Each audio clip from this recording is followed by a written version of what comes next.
ketiga, sepatutnya hari ini ada dokumen-dokumen yang akan diteliti oleh pasukan tim forensik expert pakar.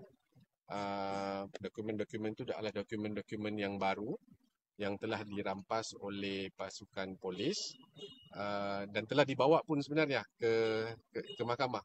Cuma ditangguhkan penelitian dokumen itu disebabkan ada isu-isu teknikal. Sepatutnya hari ini kita boleh unseal dan pakar boleh meneliti. Namun kami menggunakan plan B, conducting officers pun bersetuju. Minggu depan, selepas minggu depan barulah dokumen-dokumen baru itu diteliti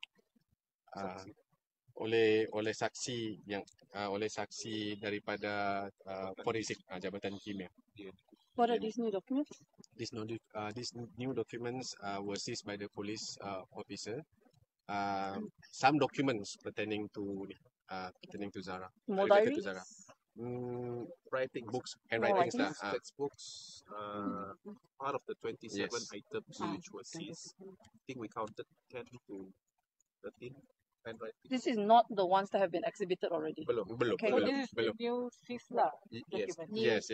New documents that yet to be Tendered, tendered, to be marked by the court. Termasuk buku Love and Peace lah. Yes.